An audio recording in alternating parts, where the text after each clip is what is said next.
Irmãos, a paz do Senhor. Amém. Glória a Deus. Ainda de pé. Os irmãos que estão de pé, os irmãos que estão sentados, por gentileza, vamos fazer uso da leitura da palavra do Senhor, segundo Reis, capítulo 4. Um texto bem comentado, bem conhecido, mas nesta manhã de quarta-feira o Senhor tem tocado em meu coração para a gente meditar mais uma vez nesta passagem bíblica. Eu não tenho dúvida que o Espírito Santo falará maravilhosamente em nossos corações esta noite. Quantos querem e precisam continuar ouvindo a voz de Deus, digam comigo amém. Amém. Glória a Deus, a alegria de ter a igreja do Senhor aqui presente. Segundo os Reis, capítulo de número 4, verso de número 1.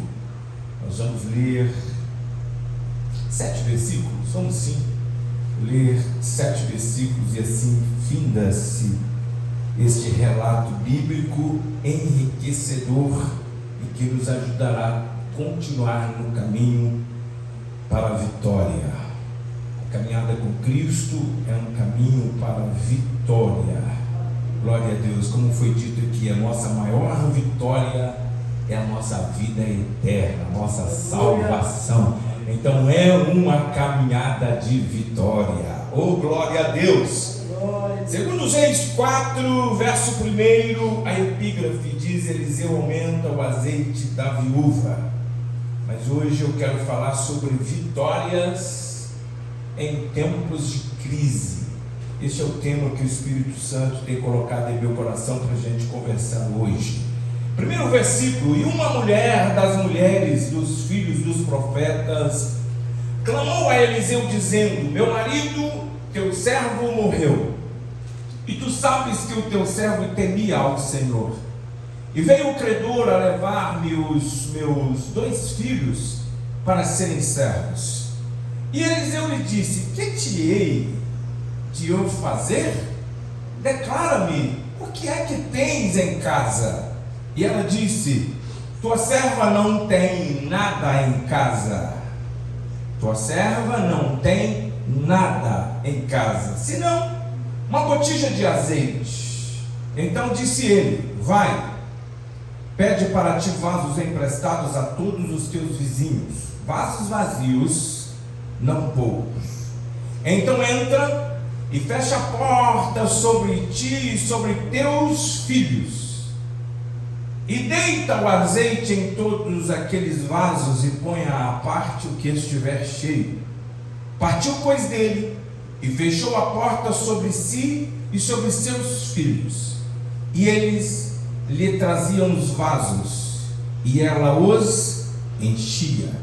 E sucedeu que, cheios que foram os vasos, disse a seu filho: traze-me ainda um vaso. Porém ele lhe disse: não há mais vaso nenhum. Então o azeite parou. Então veio ela e o fez saber ao homem de Deus, e disse ele: vai, vende o azeite e paga a tua dívida, e tu e teus filhos vivei do resto. Que resto bom, hein? Que dá para viver a vida inteira. Uma família. Aleluias. Pai, em nome de Jesus nós oramos e te agradecemos. Sabemos que tu és um Deus tão poderoso e amoroso, que o Senhor se apresenta como Pai dos órfãos e Juiz das viúvas. Tu és o detentor de toda a sabedoria, de toda a graça. Tu és o detentor de todas as posses, todos os reinos. Em tuas mãos está todo o ouro e toda a prata, os celeiros da prosperidade está em tuas mãos. Ajuda-nos, ó Pai, a caminhar debaixo das tuas mãos poderosas e da orientação da tua palavra, para que a tua bênção possa perpetuar sobre a nossa vida, a nossa família, a nossa descendência. É assim que nós oramos e te agradecemos em nome de Jesus. Assentem glorificando a Deus. Aleluias. Glória a Deus. O Espírito Santo está neste lugar E onde há o Espírito Santo, aí há a liberdade. Romanos 4, versículo 20, a Bíblia nos diz que Abraão não duvidou da promessa por incredulidade. Pelo contrário, ele foi fortificado, dando glória a Deus. E é interessante que ninguém consegue dar glória a Deus de si mesmo. Ninguém consegue glorificar a Deus se não for concebido pelo Espírito Santo. Olha que extraordinário. Por mais luta que a gente possa estar passando, se a gente conseguiu abrir a boca e dizer glória a Deus, foi o Espírito Santo que gerou isso em nós. É um sinal que não estamos sozinhos, e enquanto glorificamos, o Senhor está nos fortalecendo na fé. Aleluia! Nós queremos meditar hoje sobre esse tema: vitórias em tempo de crises. O que é uma crise? Crise é uma situação em extremo que chega à situação de um problema. Problema a gente dá um jeitinho, problema a gente consegue solucionar. Há problemas que quando a gente enfrenta, ou a gente sabe que é só calar e resolve o problema. Há situações e problemas que acontecem em nossa vida que a gente sabe que é só a gente se humilhar, se posicionar, se resolve. Há situações e problemas que surgem em nossa caminhada da vida que é só a gente abandonar o orgulho e a prepotência e tudo está resolvido. Mas há problemas que vão se avolumando e ficando mais intenso e viram uma crise. Geralmente é quando a gente tenta administrar o administrável, quando a gente tenta levar com o famoso procrastinação, o empurrar da barriga, vai levando um problema e de repente aquele problema gera uma crise. É o famoso fazer vista grossa. O que é crise, pastor? A crise é uma situação em que um problema chega no seu ápice, no seu extremo. Geralmente na crise, a crise vem trazendo algumas características. Enquanto o problema, com um jeitinho, com paciência, você consegue resolver, com humildade você consegue resolver. É incrível, né? Que há problemas que enquanto a gente não se humilha, a gente não consegue resolver. Enquanto a gente não se esvazia, a gente não consegue resolver. O problema só está nisso. Mas geralmente a crise, ela traz algumas características. Primeiro, a gente não sabe o que fazer. Segundo, nem sempre a gente sabe o que dizer. E como não sabemos o que dizer, o que fazer, nós conhecemos um Deus, aleluia, que pode todas as coisas. Amém. Um Deus que age além das nossas forças. Um Deus que não conhece impossibilidades humanas. Quantos querem ter vitórias em tempos de crise? Levante a sua mão e dê glória a Deus comigo.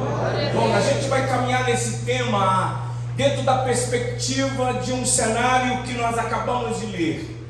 Uma passagem conhecida, bastante pregada, mas a gente vai caminhar, permear na história desta mulher que não aparece aqui o seu nome, esta mulher que não tem aqui uma identidade, a não ser dentro do próprio cenário em que narra a sua história. Era uma mulher dos filhos dos profetas, que participava, o seu marido participava da escola de profetas, fundada pelo profeta Eliseu. E esta mulher, ela começa a viver um quadro de dor, um quadro de tristeza, um quadro de angústia, um quadro em que muitos de nós talvez não teríamos o equilíbrio que esta mulher teve. Então, gente, nós estamos na semana que caminha-se para comemorar sábado, né, o Dia da Mulher, e o Espírito Santo me colocou esta palavra no meu coração para a gente aprender um pouco sobre esta mulher, que geralmente tende-se a perder o controle mais facilmente da situação. Uma mulher que é apresentada na Bíblia como vaso mais frágil, em que a palavra do Senhor nos mostra como maridos a honrá-la, a cuidar, a zelar. Dentro dessa perspectiva, é vaso mais frágil. Uma mulher que tende-se a perder mais facilmente o controle da situação. Por outro lado, nós homens temos alguns pontos de muita fragilidade. Uma mulher consegue trabalhar o dia inteiro com dor de cabeça, com cólicas, e a gente, com apenas uma dor de cabeça, a gente vai para a cama, homens, e se a gente não mancar por causa disso, falta pouco. A mulher ela consegue trabalhar doente, a gente não consegue. Mas nós vamos dentro dessa perspectiva emocional, em que geralmente os homens têm essa projeção e essa perspectiva de aguentar mais o tranco emocional, sentimental, em face das mulheres, apesar de que a gente respeita e pontua aqui uma relatividade. Isso é relativo. Tem homens que por tão pouco problema já entram em crise existencial. Mas tem macho alfa aqui, gente? Tem? Glória a Deus. Amém? Amém. Tem mulher de Deus aqui, gente? Tem? Amém. Ó, saiu amém, saiu glória a Deus. A gente vai caminhar dentro disso e hoje nós vamos aprender com essa mulher. Eu não sei se você já conviveu com alguém que precisa dos seus cuidados por causa da saúde física. Se você já conviveu com alguém que você precisa cuidar desta pessoa, da sua saúde física, você sabe um pouco que a vida dessa mulher saiu da sua rotina normal. Conviver com pessoas saudáveis já é um grande desafio. E conviver com pessoas que precisam e exigem de cuidados físicos e da saúde, mais desafiador ainda. É um carinho, é um cuidado, é uma dedicação. Como que se não bastasse isso, a enfermidade do seu marido chegou no ápice, e essa enfermidade o levou a óbito. A perspectiva de quem cuida de um doente é vê-lo curado, restaurado, sim ou não? Mas não foi isso que aconteceu no quadro, na história desta mulher. Apesar de todos os seus cuidados, a gente não sabe se teve um tempo longo ou curto ou médio, mas o marido desta mulher veio a óbito. E naturalmente, quando nós estamos nesse cenário de óbito, naturalmente as pessoas que nos procuram geralmente chegam com as palavras de consolo, conforto, sim ou não? Apesar de que quem já viveu o luto sabe do que eu estou dizendo. Por mais que as pessoas dizem palavras bonitas, por mais que a palavra de Deus nos inspira a esperança de que na verdade a vida aqui é passageira, parece que as palavras não surtem efeitos, porque a dor do luto no momento é irreparável. Mas no mínimo, um abraço, no mínimo, alguém chorando com a gente, no mínimo, alguém para nos amparar, no mínimo, alguém trazendo uma palavra de Deus para o nosso coração. É o quadro real e normal. Mas não foi isso que aconteceu com esta mulher. Quando ela está em luto, a Bíblia disse que alguém chega para visitá-la, bate na porta, Camila. E quem é? Eu vou conjecturar. Ela está lá no seu quarto ou na sua sala e de repente bate na porta e ela disse: filho, vai ver quem é. E quando o menino volta, ele volta atônito, com os olhos arregalados, Eliane, e disse: mamãe, a senhora não sabe quem veio nos visitar. Quem, filho? É aquele homem que o papai tinha uma dívida com ele. Então a mulher vai atendê-lo na porta, e aquele credor diz: Eu quero receber a dívida que o seu marido deixou. Eu preciso receber. Aquela mulher não tinha, Assis, o que dizer, porque a lei legislava a legalidade de que se o marido morresse deixando dívida, e esse marido tivesse filhos, os filhos seriam submetidos a trabalhos escravo até pagar o último centil ou centavo daquela dívida. Se ele não deixasse filhos, a esposa dele era submetida a trabalho escravo até pagar o último centil. Então aquela mulher não tinha como pleitear a sua causa. Ela não tinha amparo jurídico para falar com aquele credor. E o credor disse: olha, pague-me, estou conjecturando, pague-me o que o seu marido deixou em dívida. Eu não tenho como pagar, tudo bem, eu levo os seus filhos para serem meus escravos. Gente, eu preciso dizer a vocês que nada mais é consolador no coração de uma viúva a não ser enxergar os filhos do seu lado, a semente da posteridade. A maior preciosidade para uma mulher viúva é ter os seus filhos do seu lado. Nada mais consola o coração de uma viúva a não ser os seus filhos do lado. Naquele quadro, naquele momento, Isabel, o que era mais precioso para aquela mulher eram os seus filhos. Mas o credor insensível, não obstante o luto da mulher, ele chega reivindicando, extrair os filhos daquela viúva a levar para trabalhos escravos. O cenário ruim. O que era ruim ficou pior. Sim ou não? Aí essa mulher faz o quê? O texto não disse que ela respondeu alguma coisa. O texto não diz que ela dialogou com esse credor.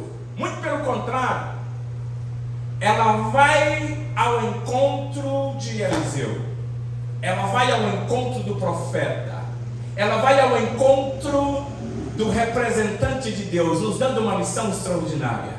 Quando a gente não sabe o que dizer, quando a gente não sabe o que fazer, nós temos em quem recorrer.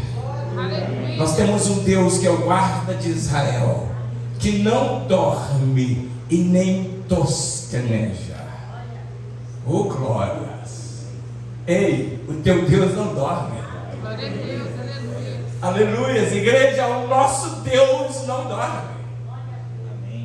Ele é o Deus do Salmo 115, o oposto de muitos deuses que têm olhos, mas não veem, ouvidos têm, mas não ouvem, pés têm, mas não andam, mãos têm, mas não apalpam, mas o nosso Deus está nos céus e faz tudo o que lhe apraz. Ei, o nosso Deus está nos céus e faz tudo o que lhe apraz. Você pode dar glória a Deus essa noite? Ele não está indiferente da nossa dor. Agora olha que extraordinário. A partir desse ponto, eu preciso correlacionar esse credor com o inimigo das nossas almas. A partir desse ponto, quando eu disser credor, eu preciso que a igreja tenha a ideia de que esse credor é o sinônimo de Satanás, o inimigo das nossas almas. Por quê, pastor? Porque, preste atenção em alguma coisa, nós já ouvimos muito a voz de Deus nesta noite, mas se você for embora e não esquecer disso que eu vou falar agora, eu fico satisfeito, porque isso será um divisor de águas na sua vida.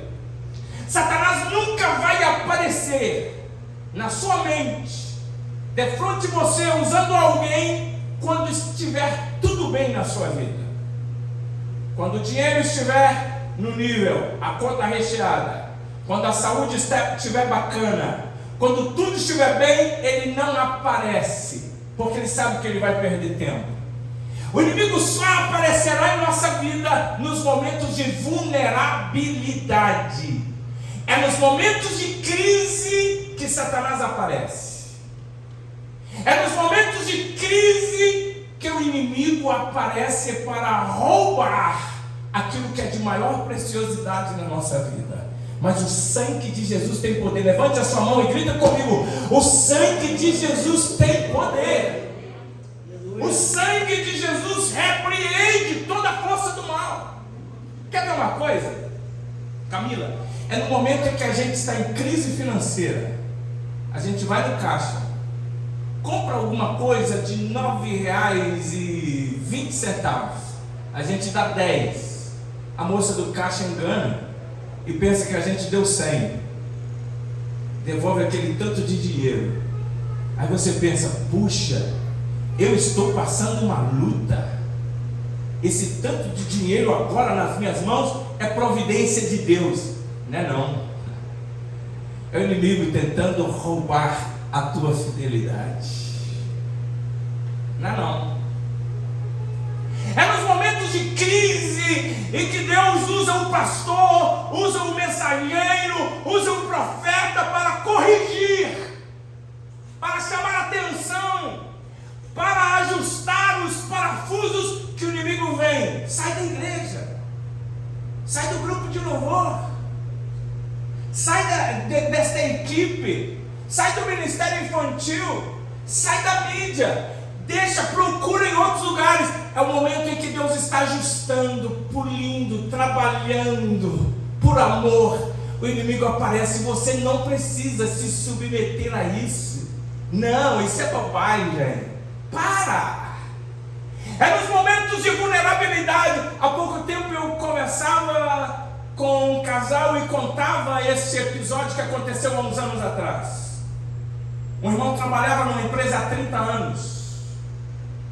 Quando ele teve uma discussão na família, a esposa bate a porta da casa quando ele saía de manhã para o trabalho e diz: tomara que você nunca mais volte aqui.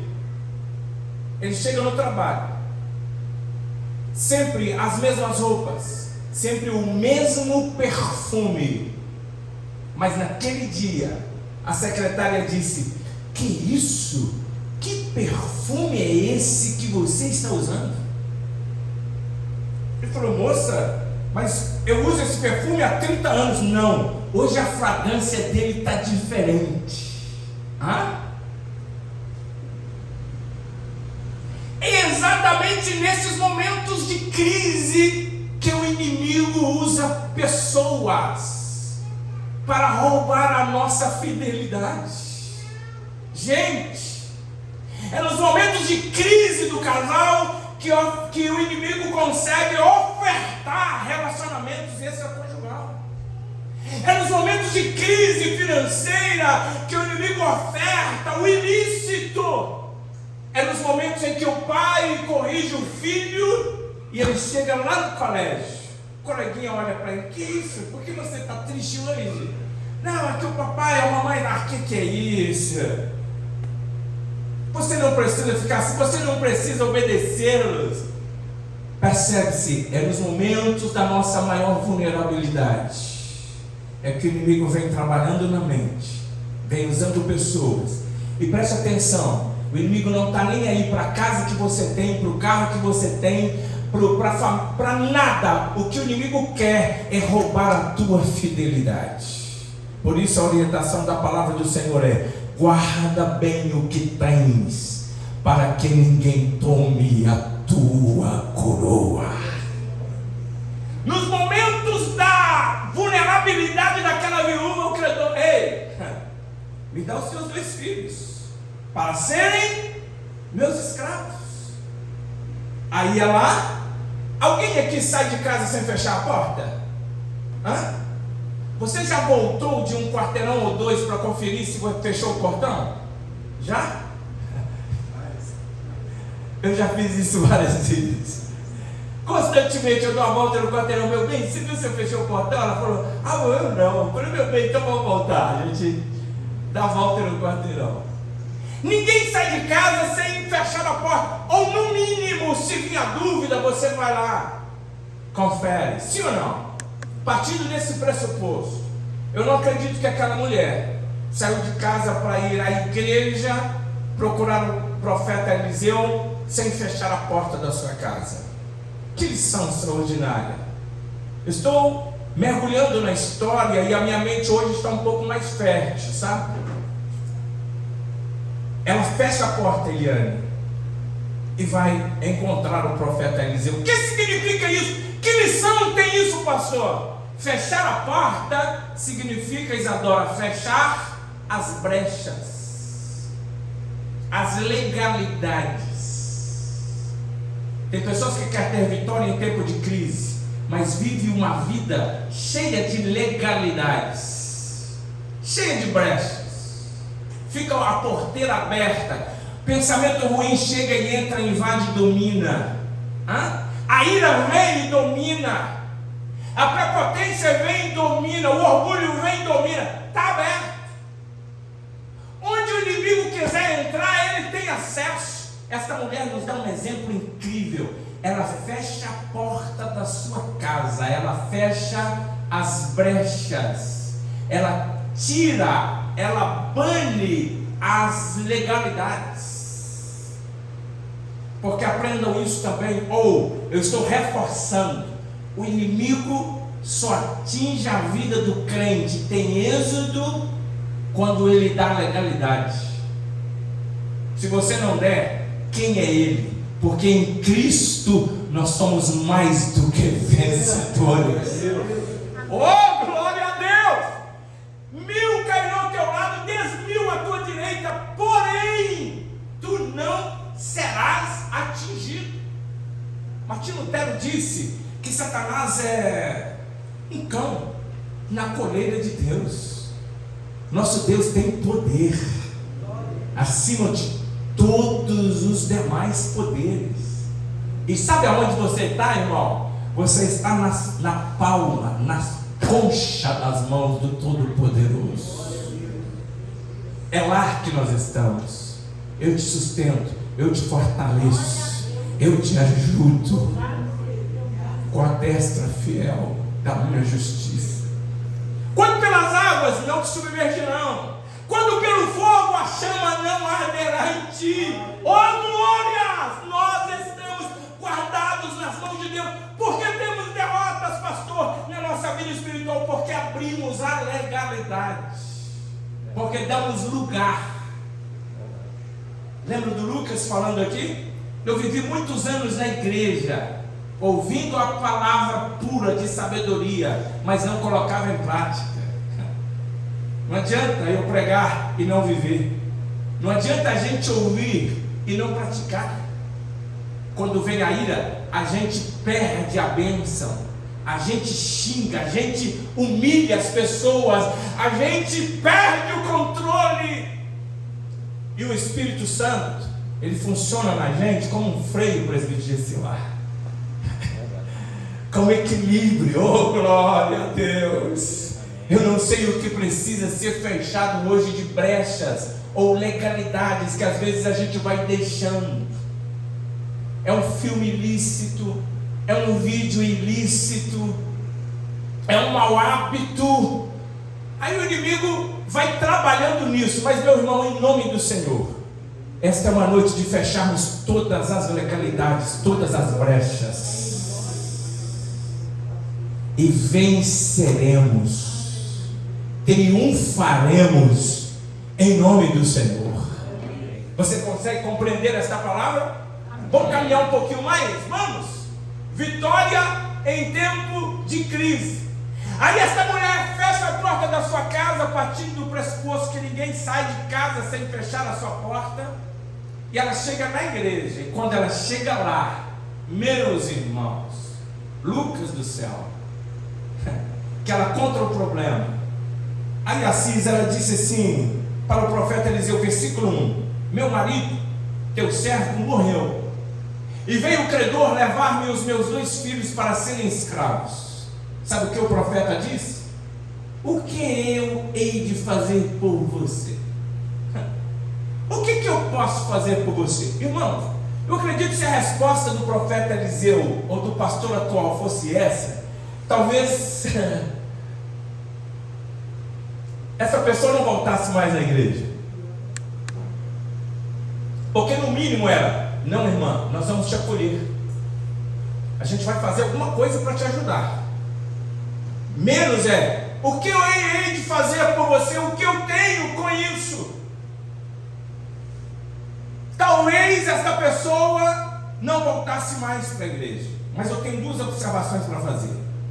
Primeiro, quando essa mulher, ela disse para Eliseu, quando Eliseu disse: o que eu hei de te fazer?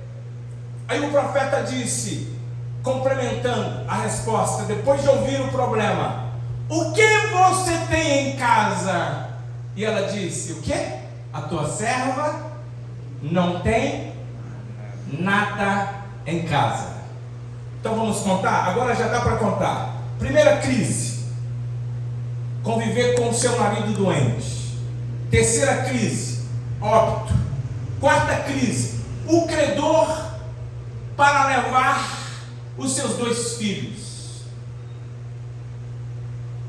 Quarta crise: não tem nada em casa. A mulher estava passando fome. Dá para levar essa? Dá para vencer isso? Com essa geração mimimi hoje? Qualquer coisinha desiste? Qualquer coisinha chuta o balde? Qualquer coisinha perde a paciência? Primeira crise na vida dessa mulher: saúde do marido. Segunda crise: luto. Terceira crise: credor levando os seus filhos. Quarta crise: não tem nada em casa. Meu Deus, aleluia. Será que a gente venceria essas 4 crises? Acho que não. Acho que não. Talvez essa mulher tivesse de tudo para fechar a porta na cara do credor, sair pela porta do fundo e desaparecer pelo deserto afora. Contar o seu problema para todo mundo e viver numa comiseração, reclamando da vida o tempo inteiro. Ó vida, ó céus. Talvez aquela mulher perdesse o equilíbrio, mas ela não fez isso. Ela fechou a porta, foi para a igreja. O pastor não deu o amparo que ela precisava no momento. Quando o pastor pergunta: o que tens em casa? Ela não tem nada, senão um pouquinho de azeite numa botija. Oh, glória! A coisa está ruim. Tem enfermidade no lar, tem crise no lar, tem luto no lar, tem algo morrendo no lar, não tem alimento no lar, mas tem azeite. Aleluia. Não tem muito não, tem um pouquinho. Aleluia. Amém. Glória a Deus. Glória seja dada ao nome do Senhor. Irmãos, deixa eu inserir uma fala aqui um pouco pesada. Pode nos faltar tudo, menos a unção do Espírito Santo. Pode nos faltar tudo, menos a presença. Pode vir as crises, mas menos a presença do Espírito Santo em nossa vida. Porque o azeite tem esse significado na Bíblia. Azeite representa o Espírito Santo, representa a unção de Deus. Quantas das vezes nós não vencemos as crises porque a nossa cabeça está seca, não tem azeite, a nossa botija está empoeirada, não tem azeite, a gente ora e não chora mais, a gente nem consegue orar mais, nem dobrar os joelhos nem levantar de madrugada, nem ler a Bíblia, nem clamar, nem adorar, a gente não consegue e queremos ter vitória. Aonde? Se a gente não carrega dentro de nós o Espírito Santo, a unção, e isso por graça, não pelo mérito, porque não há meritocracia, são as misericórdias do Senhor, a razão de não sermos consumidos. Aleluia! A gente precisa ter esta consciência para vencermos. Não precisamos de um coach ensinando do púlpito, pregando e ensinando que você é um vitorioso. Não precisamos do evangelho, da teologia da prosperidade. A gente precisa de azeite. A gente precisa da presença. A gente precisa do Espírito Santo de Deus. Porque não conseguimos fechar as brechas? Porque tem legalidade. O vaso está trincado, não para azeite. Aleluia. Mas esta é uma noite de recebermos mais do Espírito Santo. Aleluia. Aquele que tem lhe será dado. Oh, glória seja o nome do Senhor. Esta é uma noite de aprendermos com esta mulher. E quando o amparo não vem a partir do profeta, da igreja, houve um momento de indignação a primeira vez que eu li esse texto, da resposta do profeta Eliseu. Mas sabe, irmãos, a gente precisa compreender que Deus vê as coisas que a gente não vê. A gente mal consegue enxergar o que está diante dos nossos olhos, mal, mas Deus já está vendo o seu futuro lá na frente. Para quem olhava para aquela viúva em meio a tantas crises e problemas, sem dizer que a viuvez naquela cultura não é a mesma viuvez de hoje, era vista como uma mulher maldita, como alguém que Deus tirou o seu amparo, como alguém que pecou, tinha que andar de luto o resto da vida. Mas em meio àquele cenário de dor, por causa do azeite, mesmo que pouco, em sua casa, o profeta disse: problema resolvido. Aleluia. O profeta viu que o milagre de Deus, por causa do azeite, já fazia parte da vida daquela mulher.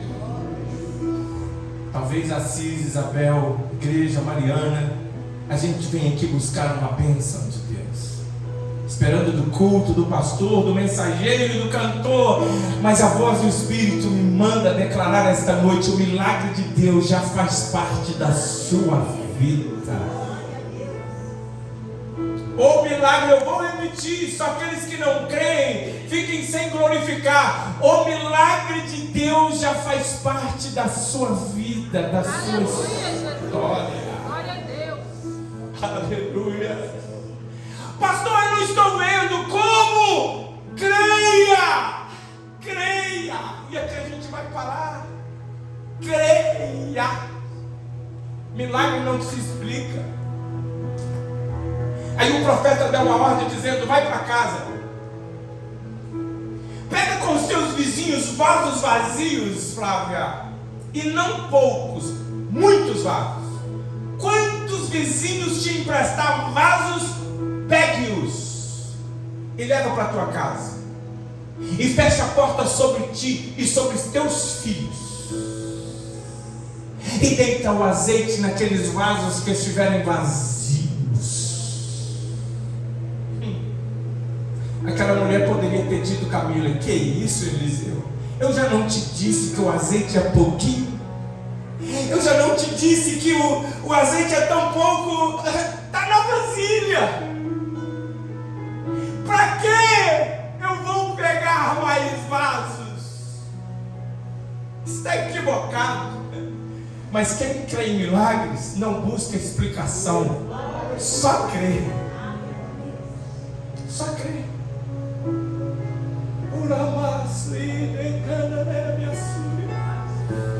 Aleluia. Só crê. Você olha e não vê. milagre já está lá. Aleluia, Jesus. Oh, glória! Às vezes você não consegue sentir a atmosfera, porque os nossos olhos às vezes ficam exatamente iludidos pelo processo doloroso que estamos passando, mas o milagre já está lá. Oh! Lembra de Agar? Foi dispensado por Abraão com seu filho Ismael, com odre d'água e alguns pães. Foi dispensado ao deserto errante. E quando o pão acaba, a água do odre acaba, ela deixa Ismael e seu filho e diz: Deus, eu não aguento ver o meu filho morrer. E ela se distancia do filho, caminho de uma pedra, 700 metros, e começa a chorar. E aonde a mãe deixou o menino já conhecia o Deus de teu pai Abraão. Eu acredito que ele já orava: Deus de meu pai Abraão, aonde estás e aonde estão as tuas promessas? Aleluia! As promessas de Deus ainda estão de pé. Amém. Glória a Deus. E Agar chorava copiosamente, e o anjo do Senhor se apresenta e diz: o que tens, Agar? Como que se... Por que você está olhando somente o odre que acabou a água? Por que você está olhando a falta d'água e os pães que acabaram? Por que você está olhando a sede e a fome? Eu tenho promessa sobre a vida do menino, ele não vai morrer. Aleluia. Ou seja, Agar, a sua história não termina assim. A história de Ismael não termina assim. Deus está falando com alguém aqui esta noite. Eu sinto o Espírito Santo falando com a gente esta noite. Aí, abra os olhos, Agar. Ela abre os olhos. Tinha um poço d'água em meio ao deserto.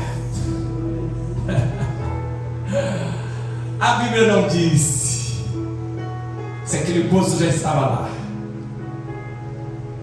E ela não conseguia ver porque os olhos estavam focados no estado ou na visão terminal da sua história.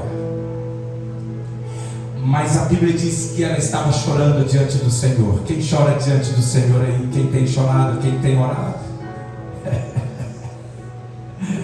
Enquanto você ora, poços estão sendo abertos. Enquanto você ora e confia, os teus olhos estão sendo abertos para ver a realidade do seu Deus. Glória a Deus. Aleluia! Nosso Deus é o Deus de promessas. Eu vou repetir: o milagre de Deus não se explica. Não é o processo que vai determinar o milagre de Deus, é a sua fé e as promessas de Deus na sua vida. Aleluia, Jesus. Pode parecer perder tudo, mas a sua fé precisa estar intacta. A confiança na palavra do Senhor. Não é extraordinário isso? Amém. Ela vai para casa, pega os vasos, fecha a porta sobre ela e sobre os seus filhos. E aqui eu quero fazer mais uma aplicação para a gente terminar. O fato dela fechar a porta sobre si e sobre os seus filhos traz a ideia de um secreto com Deus. Traz a ideia de um tempo com Deus. Irmãos, tem coisas que nem as pessoas da nossa própria família vão acreditar. Então não precisa você falar, porque eles não vão acreditar. Tem coisas que sim, tem coisas que não. Quem acredita no Deus de milagres? Aleluia. Milagres não é para qualquer um. Vá para o secreto. Vá para o secreto. Obedeça a voz do Senhor. Vá para o secreto. Porque no secreto Deus vai realizar milagres. Olha que extraordinário isso. Ela entra para o quarto, fecha a porta sobre ela e sobre os seus filhos, aquele tanto de vasos vazios, e ela começa: meu filho, traz um vaso aqui. Ela pega aquele recipiente com aquele pouquinho de azeite e: mamãe, a senhora está ficando... A senhora está em sã consciência? Estou sim, meu filho. Mas, mamãe, o azeite... Não, o profeta falou, eu vou obedecer. Aí ela foi tornando, o azeite permanecia aqui, encheu um vaso. Ela falou: filho, põe esse vaso à parte, traz outro. E o azeite aqui não parava. Encheu um vaso: filho, põe à parte, traz outro. E encheu o terceiro, encheu o quarto: filho, leva, separa esse, traz outro. Filho, traz mais. Mamãe, não há mais vaso nenhum. Aleluia. Os vasos assim, todos foram cheios. Ela olhava, o azeite ainda estava na botija. Glória a Deus.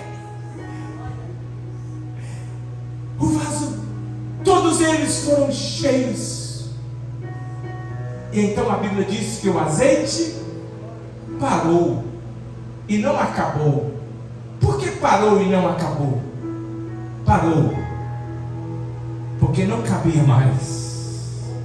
Aleluia, Jesus. Parou porque não tinha mais aonde colocar. Porque as prosperidades, as bênçãos de Deus são fontes inesgotáveis. Hoje pela manhã o Espírito Santo falou ao meu coração que estaria provendo algo sobrenatural sobre a vida do seu povo, que decidiu o seu coração e a sua vida nas mãos dele, que decidiram, sem medir esforços, obedecer a sua voz. Lembremos do que Deus disse antes da nação de Israel se apossar da terra: se atentamente ouvirdes a minha voz e obedeceres, o Senhor teu Deus te exaltará sobre todas as nações da terra. O Senhor abençoará o teu cesto e a tua amassadeira. O Senhor abençoará o fruto do teu ventre e o fruto da tua terra e o fruto dos teus animais e as ovelhas dos teus pastos. E emprestarás a muita gente, porém tu não tomarás emprestados. Os teus inimigos sairão contra ti por um caminho, mas por 7 caminhos eles fugirão diante de vós. Porque eu sou o Senhor teu Deus. E essas bênçãos acontecerão quando ouvirdes atentamente a minha voz. Então, irmão, o Deus que nós servimos é um Deus ilimitado. Enquanto cabe bênçãos, Ele tem para derramar sobre a minha vida, sobre a sua vida, sobre a nossa casa. Quantos recebem podem dizer comigo: glória a Deus. A última lição, e aqui a gente encerra, eu preciso aplicar isso. Irmãos, aquela mulher de um estado deplorável financeiro, ela ficou riquíssima, porque azeite naquela época era muito caro e estava escasso. Ninguém tinha azeite em fartura. Prova é que ela não teve dificuldade de encontrar muitos vasos vazios. Ela foi diante do profeta com necessidade, sim ou não? Mas e se você recebesse essa bênção no outro dia, será que você voltaria à igreja? Porque tem pessoas que enquanto precisam estão ali, e a misericórdia de Deus é tão grande que Deus abre as comportas e abençoa e prospera. Mas tem pessoas, Mariana, que quando é abençoado, Tchau para a igreja. Tchau para a comunidade. Não volta mais. Esta mulher veio na carência e da necessidade. Foi abençoada e voltou e disse: profeta, a prosperidade chegou lá. Os vasos estão cheios. O que eu vou fazer? Aí o profeta: agora é a hora da bênção. Vai, vende o azeite, paga a sua dívida, e você e o teu filho vivei do resto. Com a bênção de Deus, nada vai nos faltar. Amém. Aleluia. Que nós sejamos pessoas que hoje vamos para casa com o aprendizado desta mulher, que buscou a Deus nas suas necessidades, mas voltou para relatar e testemunhar o que Deus tinha feito. Quantos vão contar a bênção? A minha mão já está levantada aqui. Eu vou testemunhar. Glória a Deus. E vou continuar vivendo Amém. a bênção de Deus sobre a minha vida e a minha casa. É assim que eu quero te convidar a orar. Eu não sei se alguém sabe cantar aquele hino da viúva sem nada. Eu acho que encaixa bem. Quem souber, a Jaqueline pode vir adorar o nome do Senhor. Que nessa noite a gente vai orar para duas classes de pessoas. A primeira classe de pessoas que o Espírito Santo me pede para a gente orar são aquelas pessoas que vivem uma instabilidade emocional, uma instabilidade no controle emocional. Eu quero orar por vocês. É aí que o inimigo tem trabalhado. Quando você percebe, a água já entornou. Quando você percebe, o leite já entornou. Eu quero orar por pessoas que as legalidades estão em outras áreas da sua vida. A orientação do Espírito esta noite não é expor ninguém, mas é trabalhar, derramando azeite, derramando graça nas áreas da nossa maior vulnerabilidade. Tem pessoas que o inimigo já sabe onde jogá-lo no chão. Satanás, eu quero declarar em nome de Jesus: você perdeu esta batalha. Oh, glória a Deus. O espírito de temor se apossa dos nossos corações aqui esta noite. Nós triunfaremos nas áreas das nossas vulnerabilidades.